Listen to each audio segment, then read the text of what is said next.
Yo, what's up guys? Ako po pala si D-Max and yes po, tama po kayo ng click. Papunta rin po ako ng Canada and may pulmonary tuberculosis po ako. Yes po, tama po kayo. So nag-positive ako sa culture, negative naman ako sa smear. Pero ayun, nagka-problema ako sa aking medical exam na in-undergo ko sa St. Luke's, Ermita. St. Luke's Medical Center sa Ermita, Manila. So, ayun. So, kung pumunta kayo dito sa video na to, na alam mo yun, nag-aalala kayo, concern kayo na baka hindi matuloy yung proseso niya papuntang Canada, huwag po kayong mag-alala. Kasi parte lang po ito ng proseso at makakapunta pa rin po kayo ng Canada. So, huwag po kayong mag-alala. So, bigyan ko lang po kayo ng context. So, ayun nga po, papunta ako ng Canada. So, February, pumirma ako ng kontrata around January to work in Canada as food service supervisor sa Canada.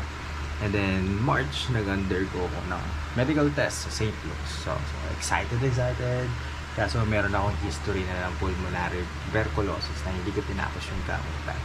So punta ako sa St. Luke's, okay naman, smooth naman lahat ng testing. Kaso yun nga, kinakabahan ako about sa x-ray ko kasi baka magkaroon ulit ng tama since sa previous medical exams ko. So, tinapos ko lahat ng test, ayun, nakinabahan. Tapos, meron pa nga doon parang form na kailangan fill-up. Tinatanong kung may history ako ng TB.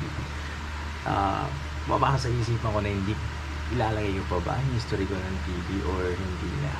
Kaso inisip ko parang proseso ito papuntang Canada. So, sinabi ko na lang lahat ng totoo dun sa proseso na ginagawa ko. So, sinabi ko doon na may history ako ng TB and hindi ko tinapos yung gamutan. So, hindi ko tinapos yung gamutan. So, ayun, nilagay ko na. So, after like, I think, a week or two, naka-receive ako ng message na kailangan ko daw ng, or email ata yan from St. Luke's na, hindi, I think phone call. Na kailangan ko daw mag sputum tests kasi may nakita daw sa x-ray ko na parang kaduda-duda. So, napunta ako doon, sputum test. Sobrang hassle kasi kailangan pupunta ng St. Luke's ng 6 a.m. and 3 consecutive days siya. So, first day, second day, third day, kailangan mo sa unang sputum test mo, kailangan mo makapagbigay ng plema na alam ko 10 ml ata yun isang bote and kailangan mo tatlong 10 ml. So ano nangyari sa akin doon? Nakapagbigay ako ng dalawa sa isang araw. So 10 ml and pangalawa ata is 5 ml. So goods tayo doon. So ang kulang ko na lang isa. So oo nga pala. So pwede mong tapusin yung tatlong sputum test mo na, pwede ka makapagbigay ng tatlong sputum sa loob ng isang araw, pero depende na lang kung gaano mo kalupit idura yung mga plema dyan sa baga mo. Kaya sa unang araw, nakapagbigay ako ng isang 10 ml and isang 5 ml. So kinabukasan, saka ako tinapos yung pangatlo kasi tuyot nila naman ako. So, okay naman. Medyo nahihirapan akong umubo ng time na yun. Pero feeling ko sa akin, may problema na ng time na yun kasi grabe yung ubo ko pa rin.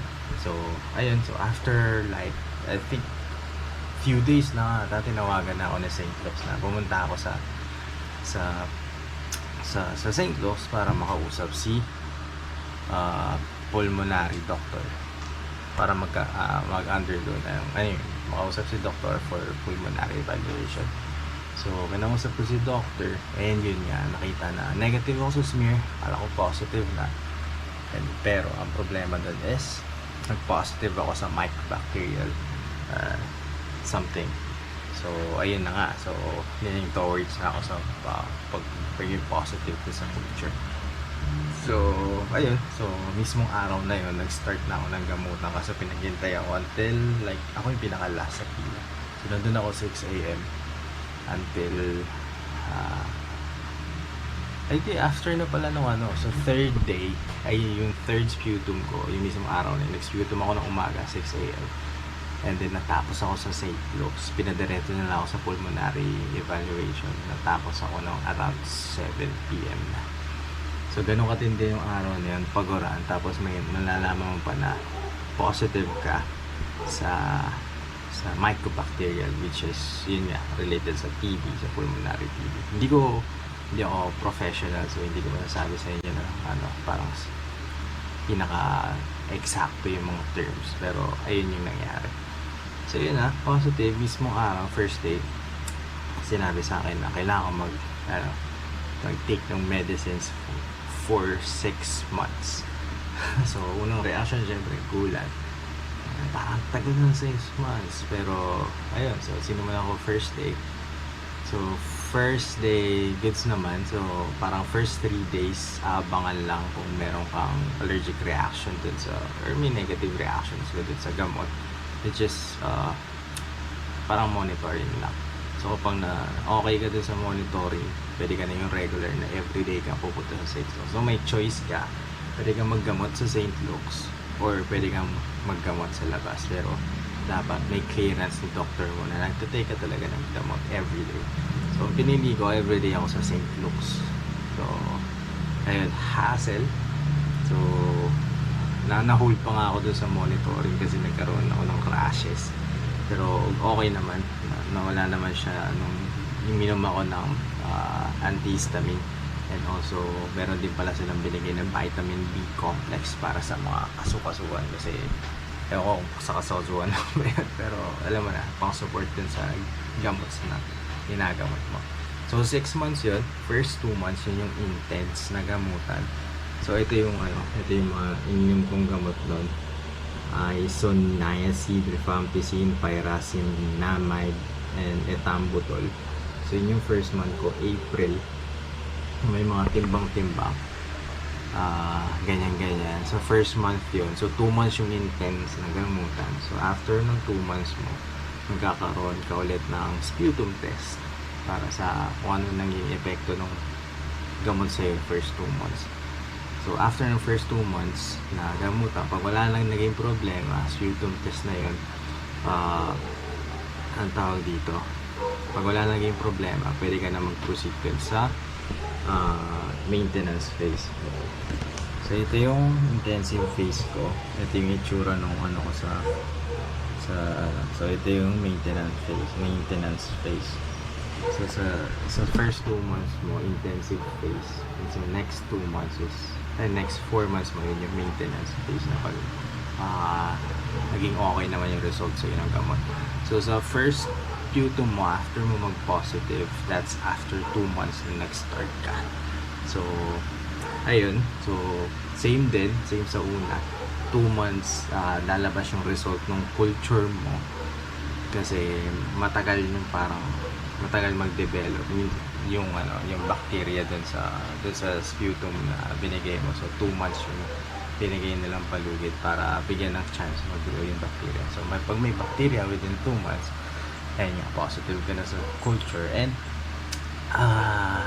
kailangan mo may undergo ulit ng iba-ibang, baka may additional test, pero hindi ko na alam kung positive ka ulit sa second month after intensive phase, pero ganun yung mangyayari. So possible na extend pa, so nandun yung possibility niya. So bali nga pala, so pag sa first 2 months, pag hindi naging okay sa yung gamutan mo, may iba akong narinig na na-extend sila into 9 months, into 12 months, yun. So pero usually naman, so hindi ka kayo pinapababa, usually naman parang 6 months lang talaga yung gamutan. So majority ng cases after 2 months okay na sila, so diretso na sa maintenance phase hanggang matapos na lang yung 6 months na gamutan. So ayun, so first month, first sputum mo nag positive ka, tuloy ang gamutan. Tapos after 2 months, first sputum mo after mo nag positive, so 2 months again yung result. And then so 2 months, and then after 2 months ulit yung sputum test. So ayun, so parang nangyari sa akin, mula nung nag-start ako, 2 months sputum, 3rd month x-ray, 4th month sputum, tapos sa 6th month na yung last x-ray ba. So ganun yung nangyari sa akin. Pero correct me if I'm wrong, wala, sorry na agad kung mali information, pero ganun yung expectation namin. So ngayon nasa 5th month na ako. So next month na ako matatapos sa gamutan. So hindi ko pa kayo magbibigyan ng update, pero may mga alam na akong history. Alam na akong mga mangyayari, expectation. So after netong medication ko, kung ano yung mangyayari. Pero pag may mga tanong kayo about dito sa TB or kung gaano kahirap, alam niyo yun, yung nangyari, naging experience ko. Kung interested kayo dun, sabihin nyo lang sa akin, i-comment nyo lang dyan sa kung saan man dyan sa baba tayo. So yeah, mag-usap tayo, kwentuhan tayo about dito, and sabay tayo dito sa journey natin papuntang Canada. Alright, so ayun lang. Kung natuwa kayo sa video na to, like, share, subscribe. Huwag nyo na i-share.